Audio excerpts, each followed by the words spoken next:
టీఎంపీఎల్ Madanapalle news కి స్వాగతం. ప్రభుత్వ ఆసుపత్రి అయితే పుచ్చగింపు, ప్రైవేటీకరణ అయితే ఉద్యమిస్తాం.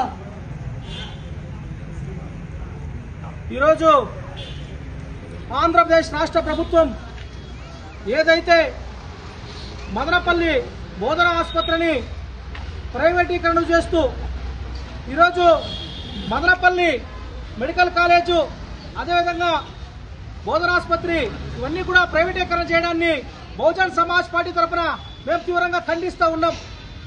నేను ఒకటే చెప్తా ఉన్నా ప్రభుత్వానికి, ఏదైతే మీరు ప్రతిపక్షంలో ఉన్నప్పుడు వ్యవస్థలంతా కూడా నేను కాపాడుతాను, ఈ వ్యవస్థలంతా కూడా నేను కాపలా కుక్కలాగా ఉంటానని చెప్పి మాట్లాడినటువంటి చంద్రబాబు నాయుడు ఈరోజు అధికారంలోకి వచ్చిన తర్వాత వ్యవస్థలంతా కూడా నిర్వీర్యం చేస్తూ నీ సొంత సామాజిక వర్గాలకు కట్టుబట్టే దిశలో నువ్వు ప్రయాణం చేస్తూ నీ సామాజిక వర్గాలకు కోట్ల రూపాయలు దండుకోవాలని చెప్పే ప్రయత్నం చేస్తూ ఈ రోజు మదనపల్లిలో ఉన్నటువంటి ఏదైతే ఈ ప్రభుత్వ ఆసుపత్రి బోధన ఆసుపత్రి ఉందో దీనిని ఇక్కడ ఉన్నటువంటి ఈ స్టాఫ్ అంతా కూడా నువ్వు ట్రాన్స్ఫర్ చేసి కుట్ర చేసి ఇక్కడ మరొకసారి మీరు ప్రైవేట్ ప్రయాణం చేయడానికి మీరు చూస్తూ ఉన్నారు. కాబట్టి బహుజన్ సమాజ్ పార్టీ తరఫున మేము తీవ్రంగా ఖండిస్తూ ఉన్నాం.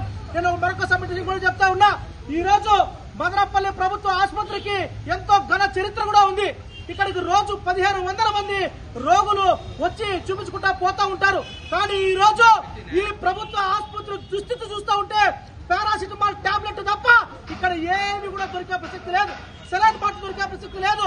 పేషెంట్లంతా కూడా వచ్చి ఇక్కడ చూపించుకునే పరిస్థితి లేకుండా పోతా ఉందంటే మీరు వ్యవస్థలంతా కూడా ఒక్కటొక్కటిగా నిర్వీర్యం చేస్తా ఈ ప్రభుత్వ ఆసుపత్రిని నిర్వీర్యం చేసేసి మీ ప్రైవేటు వ్యక్తులు కోట్ల రూపాయలు దండుకునేదానికే ఈ కార్యక్రమాలు చేస్తా ఉంది.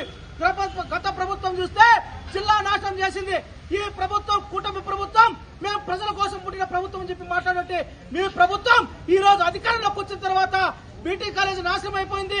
ఈ రోజు మెడికల్ కాలేజ్ అనుకున్నటువంటి ఈ కాలేజ్ కూడా మీరు నాశనం చేస్తా ఉన్నారంటే వ్యవస్థలంతా కూడా మీరు నిర్వీర్యం చేస్తా ఉన్నారు. పేద ప్రజల పొట్ట కొడతా ఉన్నారు.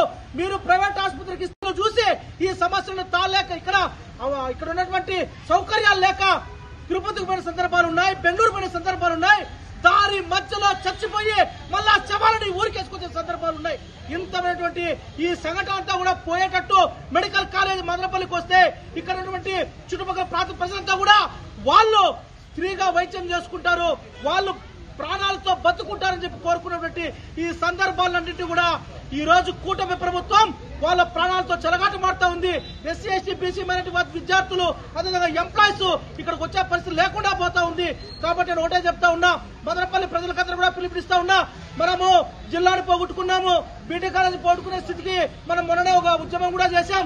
ఈ రోజు ప్రభుత్వ ఆసుపత్రి కూడా కోల్పోతా ఉన్నామంటే విద్య లేదు, వైద్యం లేదు, ఉపాధి లేదు, మదనపల్లికి ఏమీ లేకుండా పోతా ఉంది. కాబట్టి నేను ప్రభుత్వానికి ఒకటే చెప్తా ఉన్నా, మదనపల్లి ప్రభుత్వ ఆసుపత్రిని మాత్రం ఖచ్చితంగా ప్రభుత్వ ఆసుపత్రిగానే ఉంచాల్సిందే.